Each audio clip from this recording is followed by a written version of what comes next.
All right, g'day, hi, and welcome. I got a special video for you today. So what you're looking at here is three really cool things. Right in front of you is Mr. Vicious Maximus Shreddius.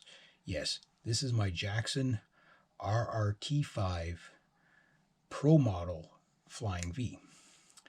And right behind that is a poster of Randy Rhoads. Very cool poster. Hopefully it's coming out on the camera pretty good. And over to your left, right behind the guitar, is that guy staring at you there with the Gibson Flying V, which I saw him with that actual Flying V in 1992. That is Michael Schenker, but that he is on the cover of a magazine called Guitar for the Practicing Musician, and that cover is from 1988. Yes, I've had it that long. But we'll get into why that's there and why the poster's there. The topic of today is how Gen Xers learned how to play guitar. And I'm just going to give you my experience of, where we were and where we've made it to. Okay, so when I was a kid, I started playing guitar at 5. Didn't really play it that well. And at 10, I started taking it a little bit more serious. All I had was some really old, raggedy acoustic guitars that I found in the garbage, fixed up, put strings on them.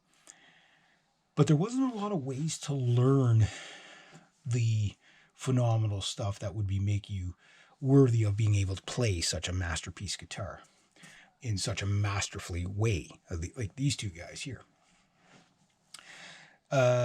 So when I was a kid, I wasn't able to take lessons because, I lived up here in the middle of nowhere and there was no guitar teachers.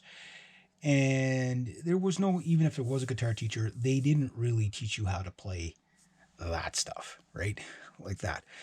And the thing is that we had to figure things out by ear. Now, when I was a teenager, I bought my first electric guitar. And I, like most teenagers, when they pick up the guitar, they get this fantasy of, I want to be like the guitar greats, and you want to be the best guitar player in the world kind of thing, right? And a little bit delusional, but, harmless in its value, and very, it keeps you motivated to playing. But how do you get there from here? How do you go from a couple of chords to playing like Suicide Solution or Into the Arena or Roxanne or Life in the Fast Lane? Well, we'll get to that. So I'm about 13 years old.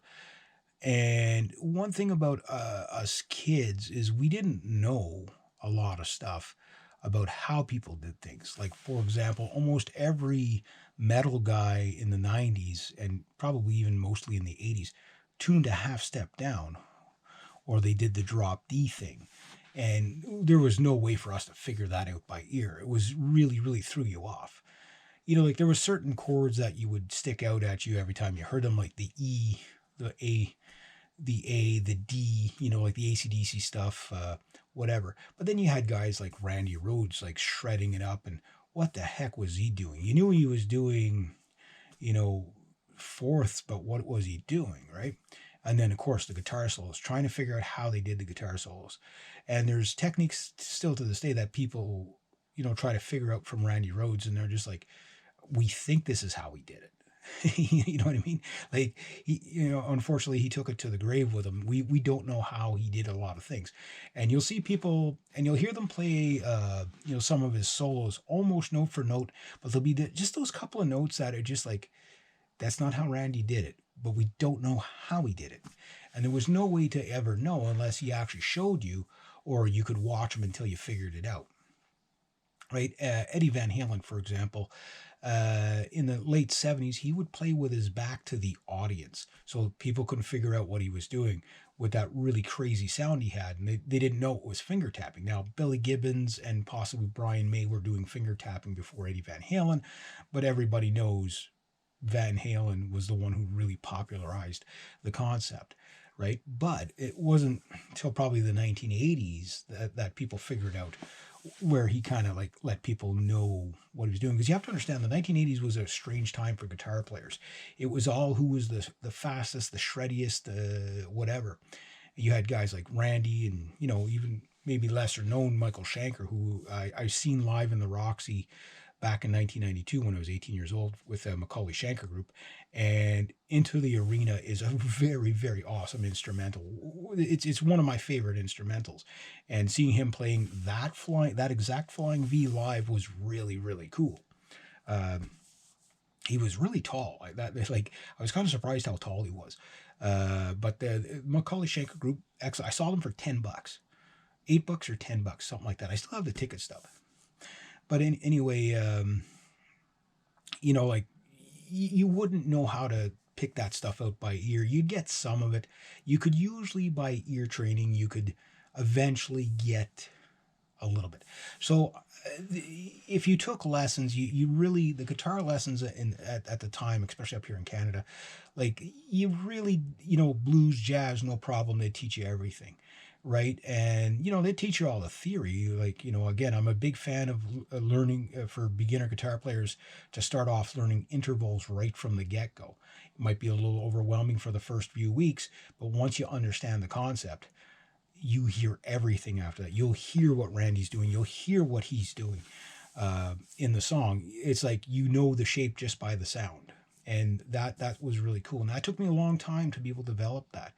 So like George Lynch, when he came along, late 70s or whatever, and I started listening to like Doc, and I was just like, this guy just sounds outrageous. Like his guitar sounds so eerie and mysterious. And it was just the way he played around with the intervals. Everybody else was just doing power chords. You know what I mean? The fourth and fifth intervals. That's all they were doing. And maybe the sevenths, right? Pretty much every punk song is in a 7 chord. But, George Lynch was using diminished sounds and augmented sounds. And what the heck is a diminished or an augmented? If somebody even said that to you, say, yeah, I think he's doing diminished, you'd say, what did you call me? That kind of thing. So when I was learning, my cousin and I kind of really got into the electric guitars around the same time. My cousin was taught a couple of chords by his dad, but his dad's more of like a country player and, CDG, first position chords, that kind of stuff, right? And I got a little of that. So I did practice that. And then there was an old guy in my town who helped me tune my guitar until he made me just sit there and tune it by ear. And he says, no. He goes, this is the last time I'm tuning the guitar for you. You're going to sit there until you get it. And I'm glad he did because, he taught me how to tune it open string wise. And yeah, so that was about the only things I really was ever taught on the guitar. The rest was all me. So I knew right early on, if I wanted to pursue this madness of the fretboard and be like Randy or Paul Gilbert or Slash or Joe Satriani, Steve Vai, Van Halen, you name it, Yngwie, list goes on. And I still strive to be as good as those guys. They were really, truly next level. But one thing you have to understand about Randy, why was he so good? Well, he was just a walking encyclopedia of music. He knew the theory so well, and he was classically trained. So he had a plethora of understanding that most guitar players, pretty much no self-taught guitar player will understand, the music the way,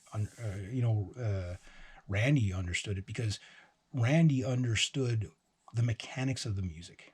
Hence why he was able to, utilize a really badass sounding guitar and just give you these crazy floating, just these extremely melodic solos. And a lot of it was strange because he used a lot of pentatonic stuff and just dressed it up with these strange modes. And it was really, really cool.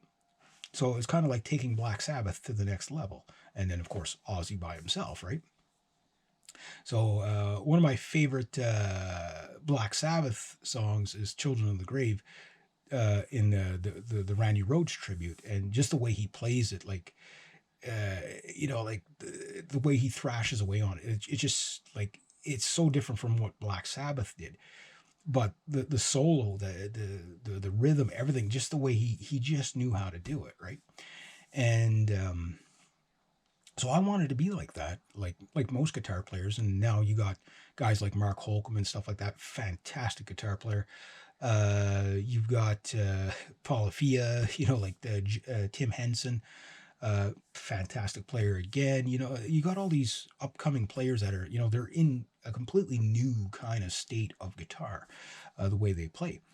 And that's where the kids are starting now. So we started with these guys, right, in the 1980s. We started with these guys. The guys before us, they started with like Clapton and Jimmy Page and, Tony Iommi and stuff like that, which was really cool.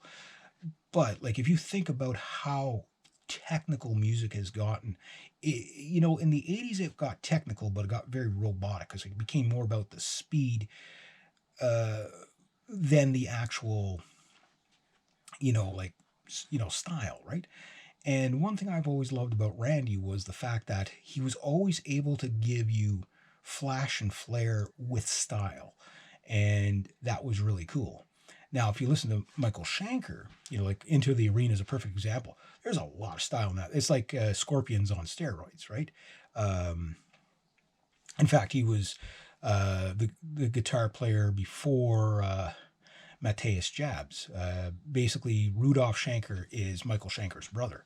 And so he was in the Scorpions first, and then I guess whatever reason Michael went the other way, and did his own thing. And the guy's like way in his 70s, and he's still shredding it out there, and it's pretty cool. But I saw him kind of like in his heyday, so that was really cool too. So how did I learn? Being a self-taught guitar player, which is really the worst thing you could possibly